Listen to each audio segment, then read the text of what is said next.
আসসালামু আলাইকুম রাহমাতুল্লাহ। প্রিয় এইচএসসি শিক্ষার্থী ভাই বোন, কেমন আছো তোমরা সবাই? আশা করছি সবাই ভালো আছো। আজকে আমি তোমাদের ইংলিশ ফার্স্ট পেপারের unit 4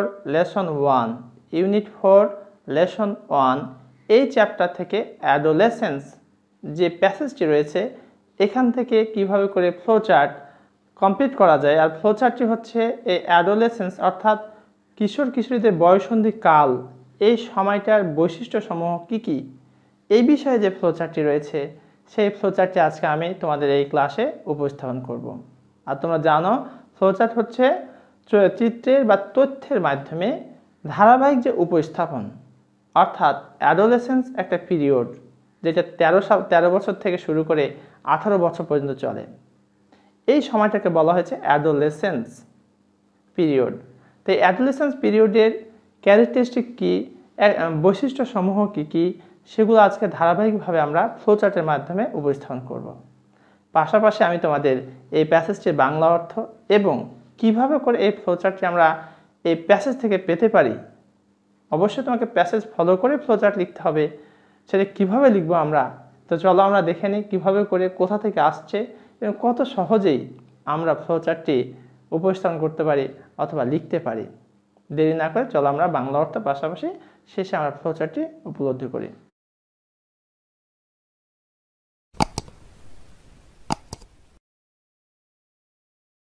Read the following text and make a flowchart showing the major characteristics of adolescence.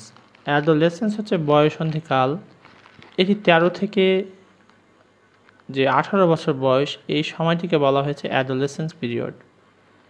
তো এই সময়ে কী কী বৈশিষ্ট্য দেখা যায় কিশোর কিশোরীদের, সেই বিষয়গুলো এখানে আমাকে তো আলোকপাত করতে হবে এই ফ্লোচার্টে।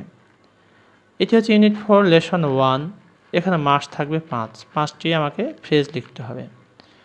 চলো প্রথমে আমরা এই প্যাসেজটির বাংলা অর্থ দেখে নিই, এরপরে আমরা কীভাবে ফ্লোচার্টটি লিখতে হবে। তবে ফ্লোচার্ট লিখতে হবে মেজর ক্যারেক্টারিস্টিক, প্রধান যে বৈশিষ্ট্যগুলো আছে অফ অ্যাডোলেসেন্স, বয়ঃসন্ধিকালের, অর্থাৎ 13 থেকে 18 বছর বয়স যেটা, এই সময়ে কিশোর কিশোরীদের কী কী বৈশিষ্ট্য ফুটে ওঠে সেই সম্পর্কে আমাদেরকে স্পষ্ট করে ফ্লোচার্টটি লিখতে হবে। আর ফ্লোচার্টটি কীভাবে লিখতে হবে, যারা আমার প্রথম ক্লাসটি দেখোনি, flowchart how to right flowchart অথবা ফ্লোচার্ট লেখার যে নিয়ম, তোমরা প্লেলিস্টে গিয়ে সেই ক্লাসটি দেখে আসলে তোমাদের ফ্লোচার্ট লেখা এবং বোঝা অনেক সহজ হয়ে যাবে। তো চলো আমরা প্রথমেই বাংলা অর্থটা দেখে নিই। The time of adolescence is a period of preparation for adulthood during which one experiences several key developments.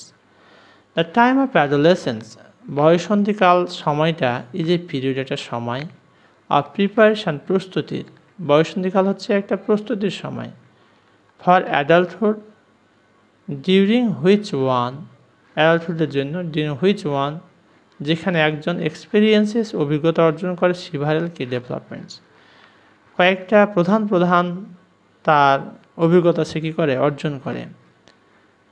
Besides, অধিকন্তু বা এছাড়াও, ফিজিক্যাল অ্যান্ড সেক্সুয়াল ম্যাচুরেশন, শারীরিক এবং যৌন প্রাপ্তির পাশাপাশি, দিজ এক্সপিরিয়েন্সেস, এই সমস্ত অভিজ্ঞতা, ইনক্লুড, অন্তর্ভুক্ত করে, মুভমেন্ট টুয়ার্ড সোশ্যাল, সামাজিক যে আন্দোলন তোমার এগিয়ে নেওয়ার ক্ষেত্রে, অ্যান্ড ইকোনমিক ইন্ডিপেন্ডেন্স, অর্থনৈতিক উন্নতি বা স্বাধীনতা, ডেভেলপমেন্ট অফ আইডেন্টিটি, নিজের পরিচিতির উন্নতি, দ্য অ্যাকুইজিশন অফ স্কিলস, দক্ষতার অর্জন, needed to carry out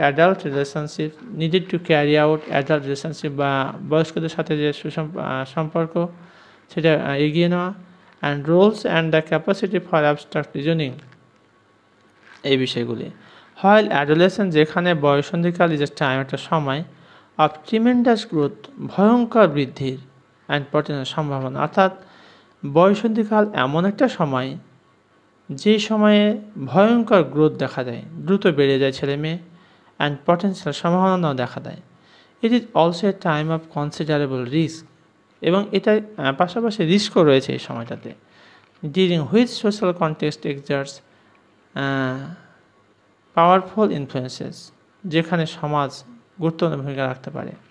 many adolescent, অনেক কিশোরীরা ফেস প্রেশার, চাপের সম্মুখীন হয় টু ইউজ অ্যালকোহল নেওয়ার জন্য, সিগারেট নেওয়ার জন্য, or other drugs, and to initiate sexual relationships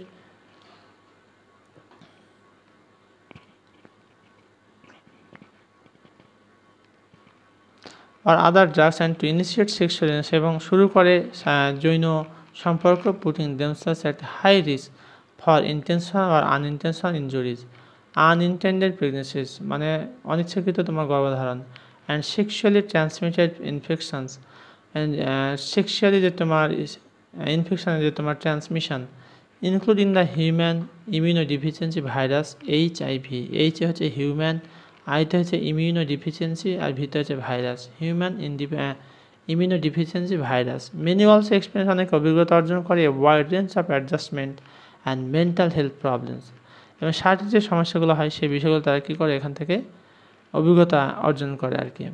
তো এতক্ষণ পর্যন্ত ডিয়ার লার্নার্স আমরা এই প্যাসেজটির অর্থ বলার চেষ্টা করেছি। এবার আমরা কিভাবে করে ফ্লোচার্ট লিখতে হবে সেদিকে একটু খেয়াল করি। এখানে বলা হয়েছে যে read the following text and make a flowchart showing the major characteristics of adolescence, অর্থাৎ বয়ঃসন্ধিকালের প্রধান যে বৈশিষ্ট্যগুলো রয়েছে সেগুলো আমাদেরকে এখন লিখতে হবে। দেখো, ফিজিক্যাল অ্যান্ড সেক্সুয়াল ম্যাচুরেশন, শারীরিক এবং যৌন তোমার যে ম্যাচুরেশন মানে পূর্ণতা, সেই কথাটি এখানে বলা হয়েছে। এটা এখানে দেওয়া আছে, 2 নম্বর থেকে আমাদের লিখতে হবে, আর 1 নম্বর তো দেওয়াই আছে। Movement towards social and economic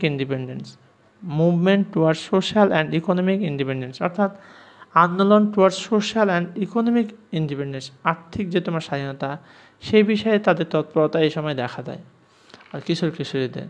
development of identity, পরিচিতির উন্নতি, এটা তারা নিজেদের পরিচিতিকে উন্নতি করার জন্য চেষ্টা করে এই সময়। The acquisition of skills needed to carry out adult relationships.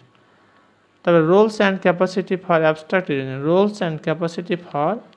Reasoning, time of tremendous growth and potential, সময় হচ্ছে ভয়ঙ্কর বৃদ্ধির এবং পটেন্সিয়াল সম্ভাবনা। তো এইভাবে করে আমাদেরকে ফ্রেজ আকারে লিখতে হবে। আর ফ্লোচার্ট কখনো বাক্য আকারে লেখা যাবে না, এটি খেয়াল রাখতে হবে। যেইভাবে শুরু হবে সেইভাবে শেষ করার চেষ্টা করবে। অর্থাৎ ফ্লোচার্ট লেখার যে নিয়ম রয়েছে 6টি ধাপে লেখা যায়, সেই ধাপগুলির নাম কী কী, যারা এখনও সেই ভিডিওটি দেখোনি, আমি পোলাইটলি রিকোয়েস্ট করবো তোমরা আমার চ্যানেলে গিয়ে প্লেলিস্ট অপশানে গিয়ে ফ্লোচার্টে যাবে, দিয়ে সেখানে হাউ টু রাইট ফ্লোচার্ট একটা ভিডিও রয়েছে, সেই ভিডিওটা দেখে নেবে অনুগ্রহ করে। তবেই তোমরা ফ্লোচার্ট লেখার নিয়ম, তথ্যপত্র সব কিছু জেনে যাবে। এতক্ষণ পর্যন্ত আমার সাথে থাকার জন্য এবং ক্লাসটি উপভোগ করার জন্য তোমাদের অসংখ্য ধন্যবাদ। আজকের মতো এখানেই শেষ করছি। সবাই ভালো থাকো, সুস্থ থাকো। আসসালামু আলাইকুম ওয়া রাহমাতুল্লাহ।